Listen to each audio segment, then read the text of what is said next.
नमस्कार। आज हम एक काफ़ी दिलचस्प विश्लेषण करने वाले हैं। हमारे पास दलखोला में एनजी कंसल्टेंसी सर्विसेज का एक प्रचार पत्र है। इसे नवाजिश ज़मीर चला रहे हैं और दिलचस्प इसलिए क्योंकि ये कंसल्टेंसी मतलब वित्तीय सलाह भी दे रही है और साथ में डिजिटल और प्रिंटिंग सेवाएं भी एक ही जगह।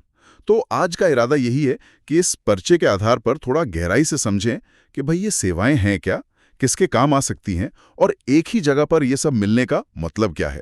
चलिए शुरू करते हैं ये पड़ताल। हाँ, नमस्कार। ये संयोजन वाकई ध्यान खींचता है।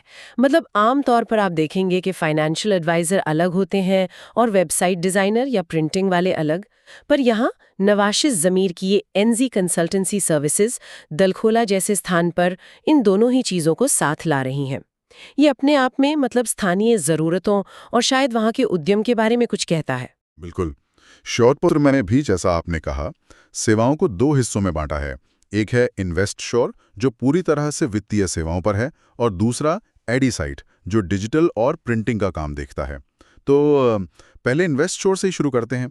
इसमें सबसे पहले जिक्र है कि नवाजिश ज़मीर एसबीआई लाइफ इंश्योरेंस के एडवाइज़र हैं और पत्र में कई तरह की बीमा योजनाओं का जिक्र भी है।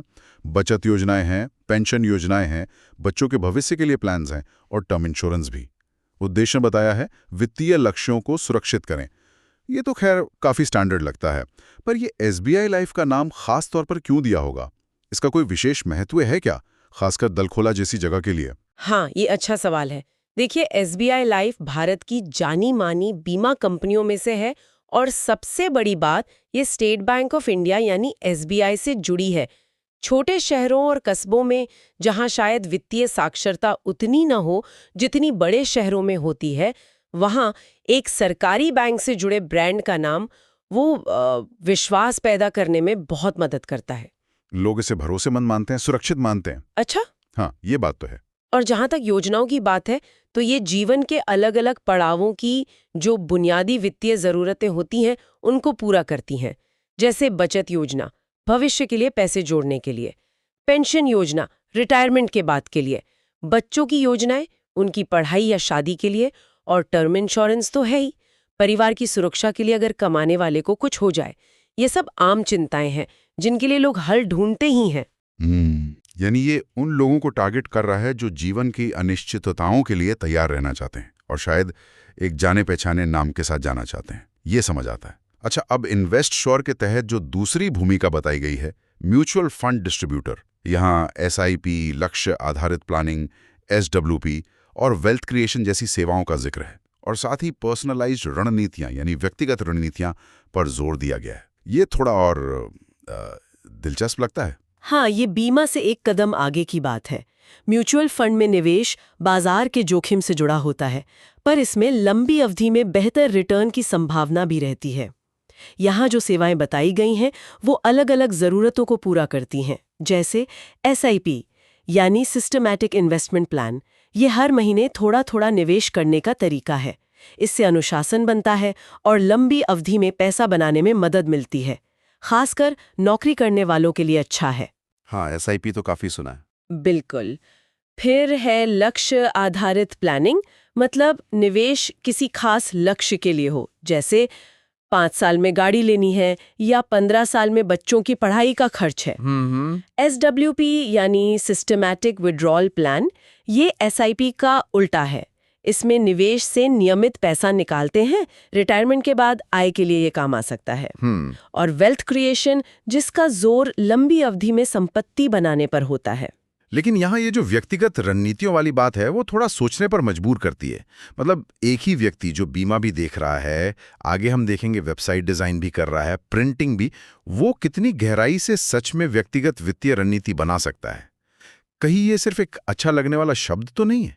इसमें वाकई गहराई हो सकती है क्या? देखिए, ये चिंता बिल्कुल जायज है, क्योंकि सच में गहरी व्यक्तिगत वित्तीय योजना बनाने के लिए तो विशेषज्ञता चाहिए, समय चाहिए और ग्राहक की पूरी वित्तीय स्थिति की गहरी समझ होनी जरूरी है। तो ये सवाल उठना तो स्वाभाविक है कि क्या एक ही व्यक्ति इतने अलग-अलग क्षेत्रों में एक जैसी विशेषज्ञता रख सकता है? हाँ। हालांकि इसका एक दूसरा पहलू भी है। हो सकता है कि दलखोला जैसे बाजार में कई लोगों को बहुत जटिल वित्तीय योजनाओं की जरूरत ही ना हो। उन्हें शायद बस बुनियादी मार्गदर्शन चाहिए, निवेश शुरू करने में मदद चाहिए।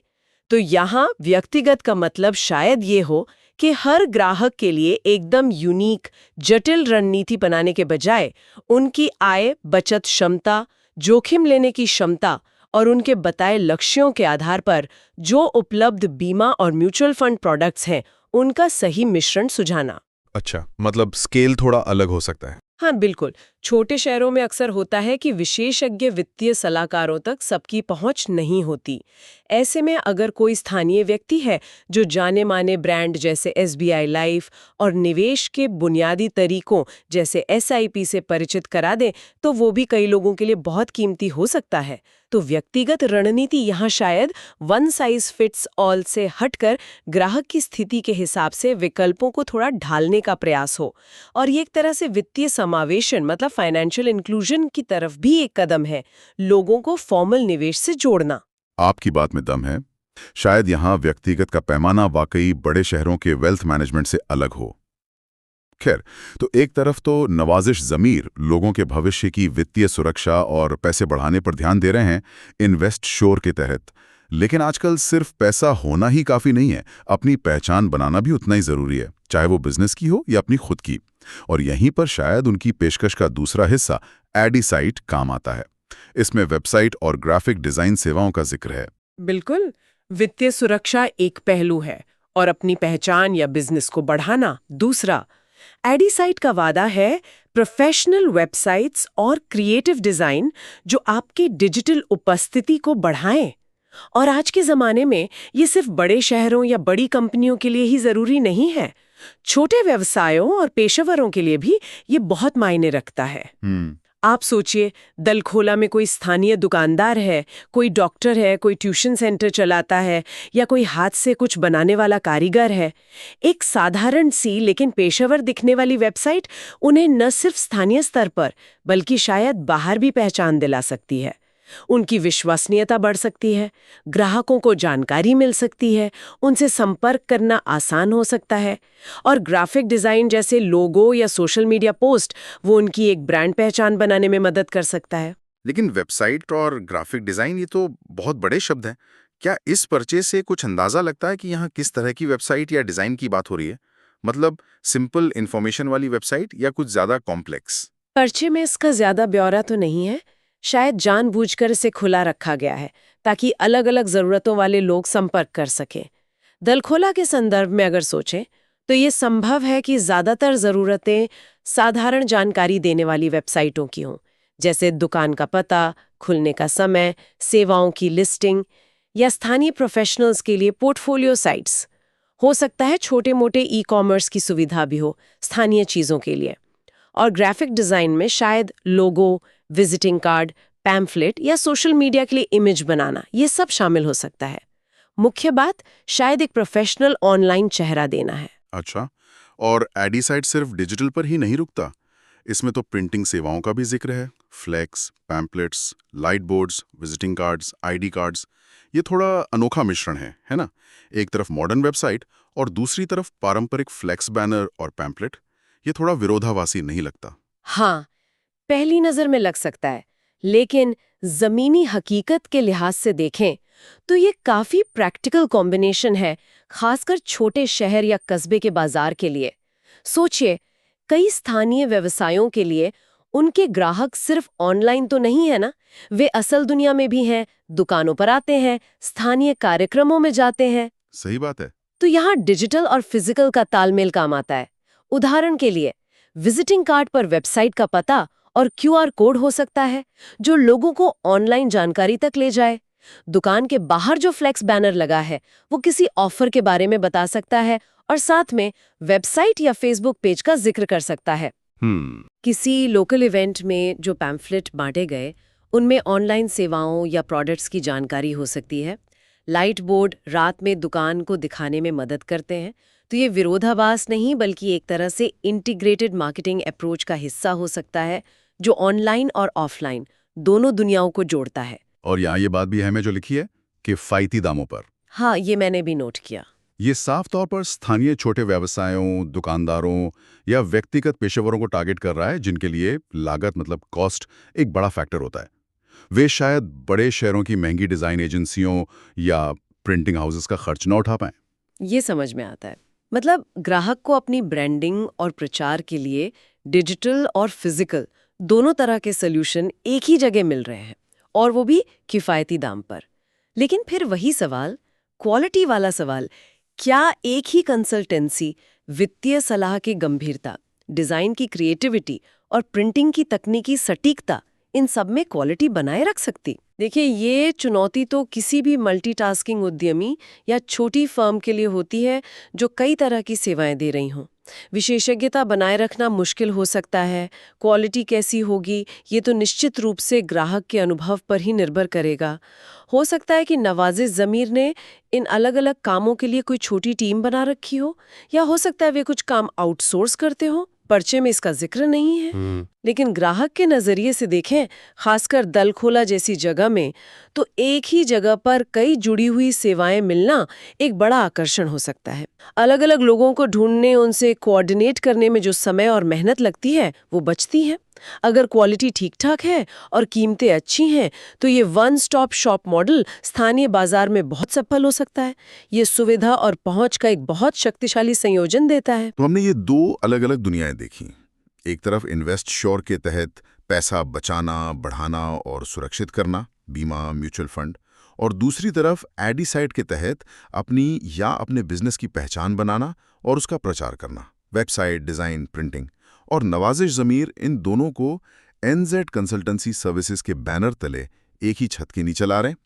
तो इस सब का कुल मिलाकर क्या मतलब निकलता है? इसका सबसे बड़ा मतलब है सुविधा और स्थानीय आवश्यकता की पूर्ति। दलखोला जैसे शहर में, जहां हर विशेषज्ञ सेवा के लिए शायद दर्जनों विकल्प न हो, वहां एक ही भरोसेमंद संपर्क बिंदु का होना, जो जीवन और व्यवसाय की दो महत्वपूर्ण जरूरतों मतलब फाइनेंशियल सिक्योरिटी और मार्केट में विजिबिलिटी को पूरा कर सके, ये बहुत मायने रखता है। हाँ, ये तो है। ये एक दिलचस्प उद्यमी मॉडल भी दिखाता है। ये दर्शाता है कि उद्यमी स्थानीय बाजार की नब्ज को समझ रहे हैं और उन गैप्स को भरने की कोशिश कर रहे हैं जहां सेवाएं बिखरी हुई हैं या महंगी हैं। वित्तीय सेवाओं को डिजिटल और मार्केटिंग सेवाओं के साथ जोड़ना शायद इसलिए काम कर रहा है क्योंकि ग्राहक वही हैं, स्थानीय लोग और छोटे व्यवसाय, जिन्हें भविष्य के लिए योजना बनाने की जरूरत है। उन्हें अक्सर अपने वर्तमान व्यवसाय या पेशे को बढ़ावा देने की भी जरूरत होती है। अच्छा पॉइंट है। और ये मॉडल ग्राहक के लिए समय और शायद पैसा भी बचा सकता है। एक ही व्यक्ति या फर्म के साथ संबंध बनाना आसान हो सकता है। और जैसा कि पर्चे में संपर्क नंबर 8240860601 दिया गया है, वो ये भी दिखाता है कि वे सीधे बातचीत और व्यक्तिगत सलाह पर जोर दे रहे हैं। ये छोटे शहरों में, जहां रिश्तों पर आधारित व्यापार होता है, वहां बहुत महत्वपूर्ण है। तो संक्षेप में कहें तो एनजेड कंसल्टेंसी सर्विसेज दलखोला में एक मल्टी सर्विस प्रोवाइडर के तौर पर उभर रही है, जो वहां के निवासियों और स्थानीय व्यवसायों को फाइनेंशियल प्लानिंग से लेकर डिजिटल और प्रिंट मार्केटिंग तक की जरूरतों के लिए एक इंटीग्रेटेड सॉल्यूशन देने की कोशिश कर रही है। बिल्कुल। और यहाँ से हम एक थोड़े बड़े विचार पर पहुँचते हैं, जो शायद श्रोताओं के लिए सोचने लायक हो। हमने यहाँ वित्तीय सुरक्षा और व्यापार व्यक्तिगत ब्रांडिंग का एक खास मिश्रण देखा। क्या छोटे शहरों या समुदायों में स्थानीय जरूरतों को पूरा करने के लिए इसी तरह के और भी अनोखे सेवा संयोजन उभर सकते हैं? जैसे सोचिए, क्या कोई कृषि सलाह के साथ साथ छोटे किसानों के लिए डिजिटल बाजार तक पहुंच बनाने की सेवाएं जोड़ सकता है? या मान लीजिए शैक्षिक परामर्श के साथ स्किल डेवलपमेंट और लोकल जॉब प्लेसमेंट? दिलचस्प सवाल है। हाँ, बड़ा सवाल ये है कि क्या अलग-अलग लेकिन आपस में जुड़ी हुई सेवाओं को एक ही छत के नीचे लाना, खासकर उन इलाकों में जहां विशेषज्ञ सेवाएं बिखरी हुई हैं या कम उपलब्ध हैं, क्या ये वाकई ग्राहकों के लिए पहुंच, सुविधा और सामर्थ्य में सुधार करता है? और इस तरह के इंटीग्रेटेड मॉडल को सफलतापूर्वक चलाने में क्या चुनौतियां हो सकती हैं और क्या अवसर? ये सिर्फ एनजेड कंसल्टेंसी का विश्लेषण नहीं है, बल्कि छोटे शहरों में सेवाएं कैसी दी जा सकती हैं, उसके भविष्य के बारे में सोचने का एक बिंदु है।